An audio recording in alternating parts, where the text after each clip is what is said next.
मुकुट वाले मुरली मनोहर के जन्मोत्सव को लेकर मथुरा की गलियान में इंद्रधनुष्य रंग बिखरे हुए हैं।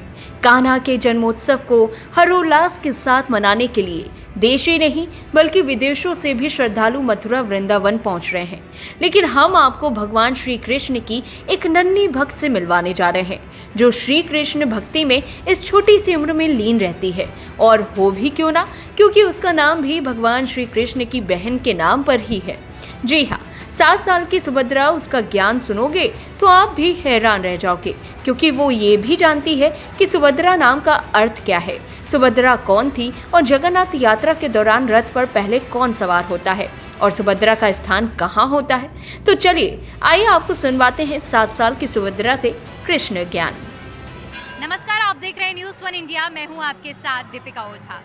इस वक्त कान्हा के जन्मोत्सव की धूम पूरे देश विदेश में देखने को मिल रही है। हर कोई कान्हा की भक्ति में सराबोर है, लेकिन अलग अलग तस्वीरों के बीच में सबसे ज्यादा मनमोहक तस्वीर तब आती है जब बाल स्वरूप में कोई राधा रानी का, कान्हा जी का जिक्र करता है। मेरे साथ एक नन्ही सी बच्ची मौजूद है, जिससे बात करने के बाद मुझे एक अलग सा ही अनुभव हो रहा है। और यकीन मानिए कि आगे वाली वीडियो जो आप देखने वाले हैं, आप भी कुछ अलग ही अनुभव करेंगे। सबसे पहले तो इस बच्ची का नाम सुनकर ही आप लोग मंत्रमुग्ध हो जाएंगे। बेटा, आपका नाम क्या है? सुभद्रा। आपको पता है सुभद्रा कौन थी? कृष्णा की बहन थी और जगन्नाथ जी और बलदेव जी के बीच में रहती थी जब जगन्नाथ यात्रा निकालते हैं। अच्छा, तो आपको आपके नाम का मीनिंग मालूम है? हाँ। क्या नाम का मीनिंग है? SUBHADRA। अच्छा, वो स्पेलिंग बता रही है। सुभद्रा, आप ये बताइए कि कान्हा जी के बारे में आप क्या जानती हैं?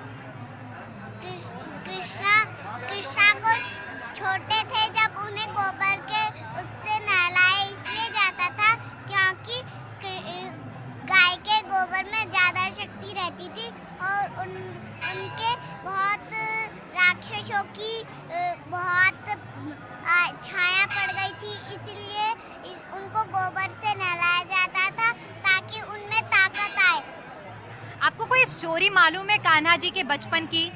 आप तक कोई कहानी सुनी हुई है कान्हा जी की लीलाओं के बारे में? सुनी है। कोई एक छोटी सी स्टोरी हमको भी सुना दोगे? जरा सुना दो। एक बार जो भैया थे कृष्णा के, वो मिट्टी से महल बना रहे थे और कृष्णा छोटे थे। वो मुट्ठी में मिट्टी को लेके उनका एक छोटा छोटा लड्डू बना के मुंह में खा रहे थे। तो कहा कि कान्हा क्या कर रहा है? फिर वो एक हाथ से छिटवाते तो दूसरे हाथ से खाने लगते। फिर उसे छिटवा के यशोदा मैया के पास ले गए तो यशोदा मैया ने कहा कि मैया इसने ना कान्हा ने वो माटी खाई है। इसलिए जब उनने देखा तो जो ये जिसमें रह रहे हैं पृथ्वी लोक, ये सब थे, इसलिए ये सब उनके मुंह में दिखे तो यशोदा मैया को चक्कर आने लग गए थे, मतलब आने लग गए थे। क्या दिखा था उनको उनके मुंह के अंदर? जो ब्रह्मांड वगैरह। आपको मालूम है ये ब्रह्मांड क्या होता है? ब्रह्मांड जिनमें रह रहे हैं। अच्छा, अरे वाह, आपको तो बहुत पता है। पृथ्वी, ब्रह्मांड, पृथ्वी, बहुत सारे नाम है। अच्छा सुभद्रा, आप मुझे ये बताओ कि कान्हा जी के बारे में इतना आपको मालूम कहाँ से पड़ा है? मैं भागवत गीता पढ़ती हूँ, इसलिए उसमें ये सारा ज्ञान लिखा है। कितने साल की हो आप? मैं 6 साल की हूँ, 7वीं में लगने जा रही हूँ। अरे वाह। सुभद्रा, आपने कहा भागवत गीता आप पढ़ती हो, कितनी बार आपने भगवत गीता को पढ़ा है? डेली सुबह सुबह पढ़ती हूँ मैं। मन लगता है पढ़ने में? हाँ। रोज? बोर नहीं होते कभी? नहीं। अच्छा सुभद्रा, ये बताओ, जब आप कान्हा जी को इतना, कृष्णा का नाम बार बार आता रहता है, उन्हीं के नाम से ही बनी है ये। अच्छा, क्या क्या पढ़ा है अभी तक आपने भगवत गीता में? ऐसा क्या पढ़ा जो आपको सबसे ज्यादा खुश करता है? इसमें कृष्णा का मन रहता है। इसे आप 2 मिनट पढ़ोगे, कृष्णा का मन आपके दिमाग में आ जाएगा, फिर पढ़ने में आपका मन अच्छे से आ जाएगा। इसलिए इसमें कृष्णा अच्छा ये बताओ, आपको कान्हा जी का कुछ भजन आते हैं कोई? हाँ। कितने भजन आते हैं आपको? मुझे 5 भजन आते हैं। 5? कोई एक सुना दो। नमो वैष्णवपदाय कृष्णपृष्ठाय भूतले श्रीमते भक्ति वेदांत स्वामी नित्यानामिने जय हरे कृष्ण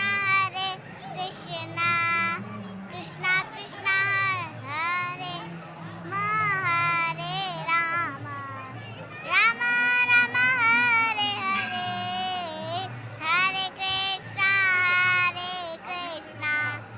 कृष्ण कृष्ण हरे हरे। सुभद्रा, इसका मीनिंग भी मालूम है आपको कि जो आप गा रहे हो?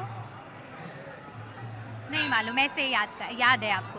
अच्छा सुभद्रा, ये बताओ, आप हमारे व्यूअर्स को क्या कहोगे? कुछ लोग होते हैं जिनका, आप तो बहुत छोटी उम्र में भगवत गीता पढ़ते हो, लेकिन कुछ लोग ऐसे होते हैं जिनका मन नहीं लगता है, उनको आप कैसे प्रेरित करोगे ताकि वो लोग भी इस चीज़ के ओर आगे बढ़ें? वो पढ़ते नहीं है, वो थोड़ा सा भी पढ़ेंगे तभी मन बैठ जाता है। अगर कोई वो पढ़ते ही नहीं है तो पढ़ेंगे नहीं तो मन कैसे बैठेगा? आपको मन इतना अपने अंदर छुपा रहता है मन। आपको इतनी प्यारी प्यारी बातें किसने सिखाई हैं? मम्मी ने सिखाई है। मम्मी भी भगवत गीता पढ़ती हैं? हाँ। और कौन है आपकी फैमिली में? मम्मी पापा भाई और मैं, एक भाई बहन है और मम्मी और पापा। तो अपने भाई को आप किस तरह से देखती हैं? क्योंकि कान्हा जी को भी तो आप भाई कह रही हैं। तो उसका कृष्णा का नाम भी एक यदुवंशी है, मेरे भाई का नाम भी यदुवंशी है। अरे वाह, तो मतलब एक से हो आपके भाई और कान्हा जी। मतलब भाई को अपने कान्हा जी के रूप में देखते हो आप? नहीं, कान्हा जी अलग है, भाई अलग है। तो कभी ऐसा होता है? एक शरीर है, वो एक शरीर है, हम आध्यात्मिक शरीर है। अरे वाह। अच्छा, एक आपने जब अध्यात्म की बात की है तो आपको पता है कि अध्यात्म क्या होता है, मोह माया क्या होती है? आध्यात्मिक हम होते हैं, हम जो पृथ्वी में बस आध्यात्मिक होते हैं, पृथ्वी से बाहर कोई भी आध्यात्मिक निकल नहीं सकता। और शरीर वो होता है जो पृथ्वी से बाहर निकले होते हैं, जैसे कृष्णा राधा रानी, ये सब पृथ्वी से बाहर निकले होते हैं। बड़े होकर क्या बनना चाहते हो आप? मैं भागवत कथा करूंगी। भागवत कथा करना चाहते हो? अभी किस क्लास में हो? मैं सेकंड। स्कूल जाते हो आप? हाँ। तो बड़े होकर आपका कुछ ऐसा दूसरा सपना नहीं, आपने भागवत कथा करने का ही सपना मन बनाया है? हाँ। बहुत अच्छा। तो ये थी हमारे साथ प्यारी सी बच्ची सुभद्रा, जिसे सुनकर उम्मीद करती हूँ कि आपका भी मंत्रमुग्ध हो गया होगा, क्योंकि बच्चे की बातें इतनी प्यारी हैं जो सबको अपनी ओर आकर्षित कर लेती है। कैमरा पर्सन अनिकेत के साथ मैं दीपिका ओझा, वृंदावन।